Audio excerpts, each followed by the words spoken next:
Fala um pouco sobre aonde está Miqueias, para quem ele está escrevendo, quem é esse cara aí que tem um nome tão bacana? Miqueias é um profeta menor, profetizou por um espaço menor de tempo, num momento específico. Nós estamos falando de 725, 730 anos antes de Cristo. A nação de Israel já tinha se dividido em duas, Judá com capital em Samaria. Quer dizer que já tinha passado Davi, Salomão, os descendentes de Salomão ficaram no Reino do Sul, que deu o nome de Judá, nessa nova configuração da tribo de Judá, e os levitas ficaram, mas por causa do território ganhou o nome de Judá. E no norte ficou as 10 outras tribos e a capital, em vez de Jerusalém, virou Samaria, né? Samaria, que teve lá o templo genérico no Monte Gerizim, o sacerdote meio fajuto que escapou de Jerusalém. Tem toda uma história interessante, né?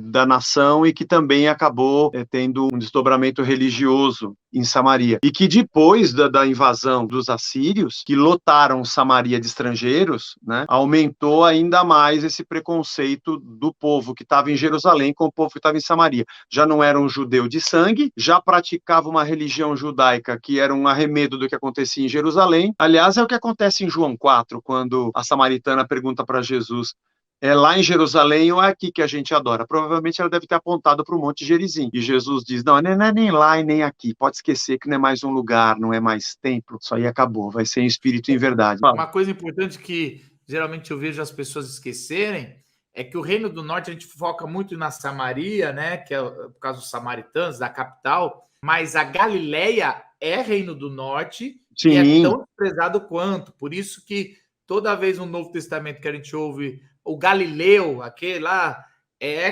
não pode vir coisa boa de lá, não tem linhagem, tem que vir aqui do sul, de Judá. Aliás, Galileia é dos gentios, né? Galileia é de quem não é judeu, né? Jesus vem exatamente de lá, né? Porque sofreu muitas outras invasões.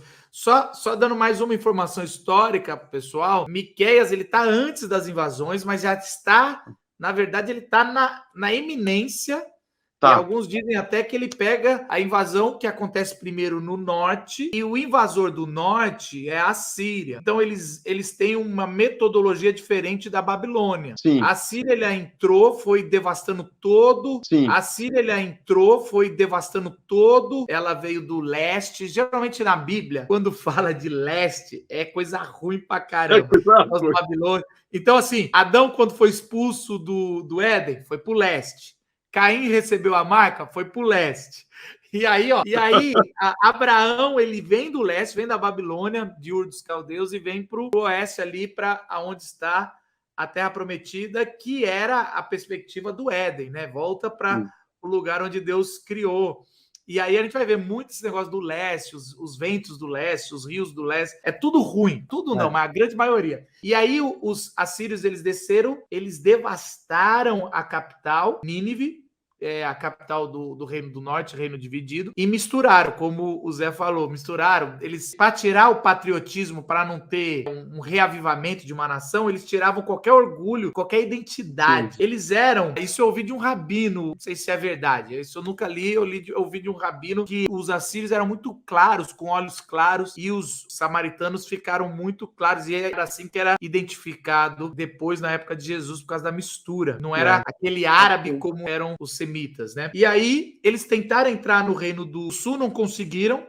E Miqueias vai falar, não fica muito feliz não, só hora vai chegar. E aí, mais pra frente, a Babilônia, que engoliu a Síria, ela vai para o Reino do Sul, só que ela não faz igual os assírios, de entrar e devastar. Eles dominam igual Roma, assim, vai pagando imposto. Só que eles pegam os nobres, eles pegam os estudados, os que são da linhagem real, e leva, e é assim que Daniel vai. Então, Miqueias está falando um pouquinho antes das duas invasões, né? Primeiro vem uma, depois vem outra. Eu estou esquecendo mais alguma coisa? Né? Miqueias é meio contemporâneo de Isaías, né? Ele profetiza nessa decadência das duas. Israel vai antes, Judá vai depois, né? O interessante também, Marcos, que quando eu penso hoje, nós temos um nacionalismo religioso que quer reavivar a imagem da nação de Deus. Brasil, a nação de Deus, né? E pegam a figura do Israel do Antigo Testamento, que já não era mais Israel, era Israel e Judá. Já havia uma divisão. E num contexto em que ela, não sei se poderia usar essa palavra, né? Mas que deu errado. As duas acabam. Israel e Judá acabam. Quando você começa a ler o Novo Testamento, você tem o Império Romano, e o que sobra de lá já não é mais uma nação como era. Aliás, essa coisa de usar a bandeira de Israel. Israel é uma nação secularizada como qualquer outra, como qualquer outro país do mundo. Aquilo que você lê nas páginas do Antigo Testamento acabou, sucumbiu, e estava sendo profetizado por todo mundo, e lá vem Isaías, lá vem Miqueias, lá vem Jeremias, né, na iminência já da invasão babilônica, e os pós-exílicos, quando profetizam como Ezequiel, ou os exílicos sobre a reconstrução desse reino, para mim ele é muito mais escatológico do que terreno, né? Aquilo nunca mais vai voltar a existir. Deus não é mais étnico, Deus não é nacionalista, né? E na verdade, Paulo vai falar que nunca foi, né? É isso que Nunca ele queria dizer, foi. dizendo, ó, alguns incircuncisos são mais circuncidados no coração e alguns circuncidados são incircuncisos. É isso Uma mesmo. outra coisa, Zé, eu acho que aí já entra um ponto hermenêutico, esse negócio, porque sempre alguém levanta,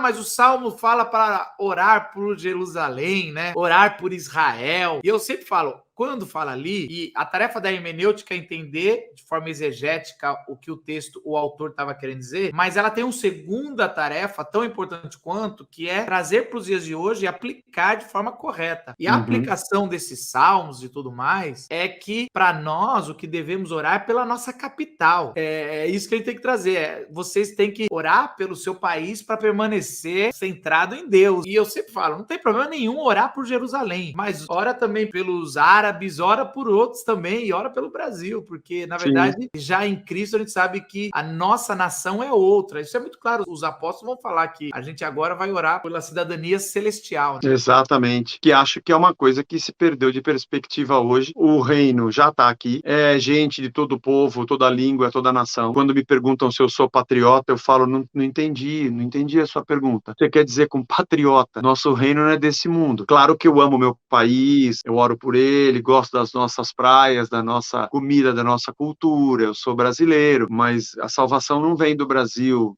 como não vem de Israel, como não é étnica. Eu amo o sírio que é refugiado no Brasil da mesma forma. O boliviano que está no Brasil, a gente ama do mesmo jeito. Esse patriotismo que remete a uma nação santa é uma leitura vazia do evangelho, né? Vazia do reino de Deus. Aliás, você falou a salvação não vem de Israel, mais um texto que às vezes as pessoas erram em interpretar, que quando Jesus está falando com a mulher samaritana, já que você citou, ele fala, a salvação vem dos judeus e vem mesmo. Só que essa salvação vem dos judeus, ele está falando dele, tá falando, a salvação vem da linhagem do povo de Abraão, judeu, e já sou eu, então acabou. Eu tô aqui para revelar para todos. Então, mas você vê como é que é, pequenas frases, o pessoal não vê o contexto todo ali que tá falando, e a salvação vem dos judeus.